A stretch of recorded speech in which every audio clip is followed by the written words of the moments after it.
Thank you so much, Prime Minister. Of course, it was funny over the weekend with all the stuff about the moon landing, and when we realised for Ed's 50th, Neil Armstrong walked on the moon.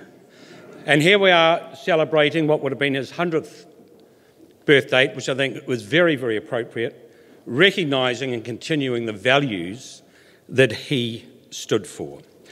Many of us, of course, thought of Ed as part of our New Zealand family. For Peter and Sarah Hillary, he was family. He was more than a hero, he was Dad. So please welcome Sarah and Peter Hillary and another member of that extended family, Himalayan Trust Chairman and dear friend of Ed's, Mike Gill.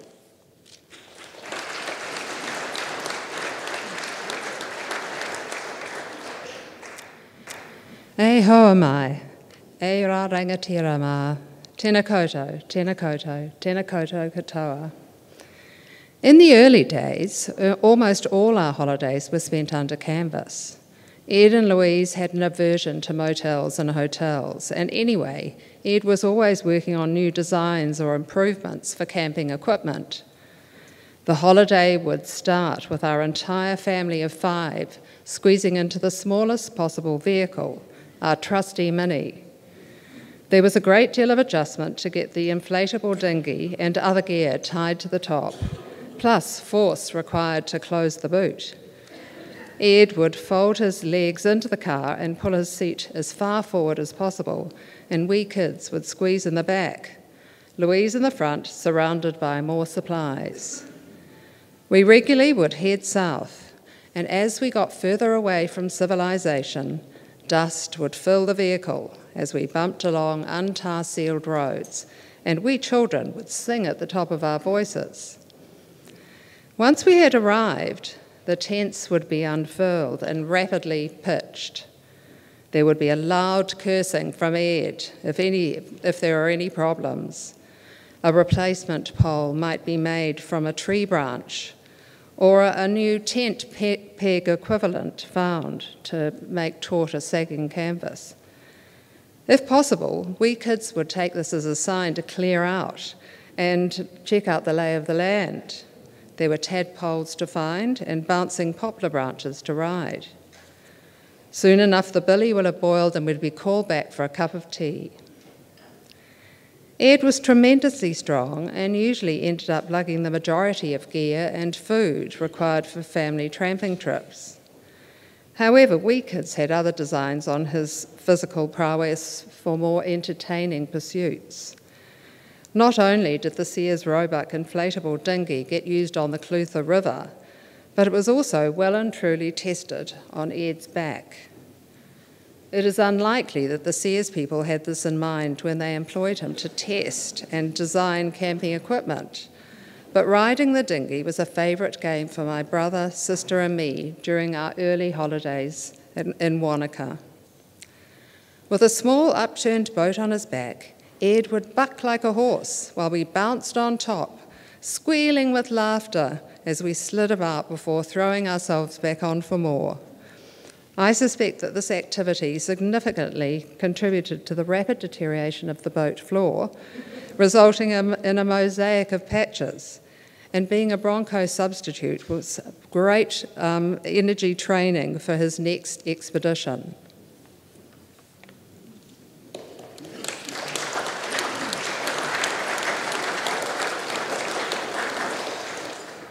Well, I first met Ed in 1959, and there was a piece in the Auckland Star, and it said, Sir Edmund Hillary is looking for a couple of young New Zealand climbers to complete his expedition, which was to hunt the Yeti, among other things. I was a climber, so I wrote out a letter, and I was about to send off, and I thought I should make a point of difference of some sort, so I said, I have an ape-like build, peculiarly suited to climbing. Anyway, very quickly, I got a phone call, and a familiar voice said, it's Ed Hillary here, why don't you come up and have a yarn? So I went up, and the door was opened by Lady Hillary, and she said, we've been just dying to know what this ape-like creature looked like. Well, Ed, not much later, he again just rang me in his usual casual way. Just said, you may as well come along. And he said, we're going to go to London via Chicago, and you could be useful to us with some stuff in London. Would you like to come along? So I generously said yes. I was 22 years old. I will give some of my valuable time to accompany you. In Chicago, I met a John Deentart, who was the PR executive who had persuaded World Books Encyclopedia to the unlikely task of funding this expedition. And he told me about the first meeting between the board and Ed Hillary, and he said, we were really worried about this because we knew here's one of the most famous people in the whole world, and he's going to ask us for millions. And personally, he'll be flanked by the best lawyers in Chicago. So we'd done our best to be prepared anyway. Well, but what happened was that Ed Hillary came in, and he was on his own. There was this tall, lanky fellow came in, tousled hair, a jacket which had never been near any design house. And he was also carrying a very battered old briefcase, a very old briefcase which had been mended with nylon climbing cord. And later they said, their first reaction was, this is a really cool cat, this guy is, anyway. But then they came to the important question. They said, and Sir Edmund, what remuneration are you expecting? And he said, on an expedition, we don't usually get paid anything at all. And there was a sort of a breathless silence while they tried to absorb that. And then they realised that underneath it all, he was reasonably serious, and they felt they had to help him. But a few days later, he left and he went up to see the chairman of the board again, and they chatted away. Anyway, in parting, the chairman said to him, Sir Edmund, we have one last request. And he pulled out a top-end new briefcase and said, Sir Edmund, the board of World Books Encyclopedia requests that you take this briefcase as a token of our esteem.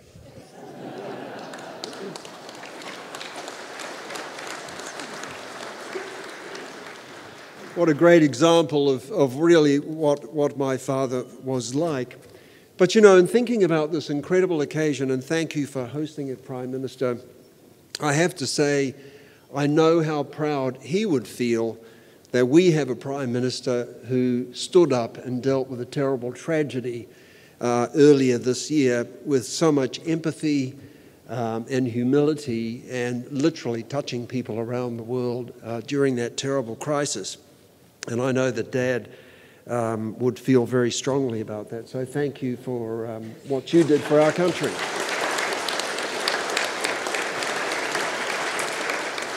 But, you know, in thinking about my father, and perhaps to explain a little bit about him, I think we all agreed that the best expedition any of us ever went on was in India, taking jet boats from the Bay of Bengal up the Ganges River and eventually into the Himalayas, where we made the first ascent of a Himalayan peak. And it was the most incredible trip. It was a mixture of things that happened. There were the amazing Hamilton jet boats, of course, made here in New Zealand.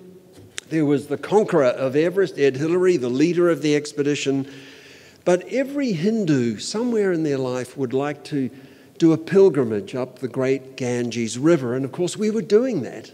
And so when people turned up to see us at our refueling sites, they didn't turn up in 10s or 20s or even a few hundred. You've got to think, this is India. They turned up in their tens of thousands, sometimes in their hundreds of thousands. And it was amazing, this enthusiasm and the warm welcome we got as we traversed the entire country.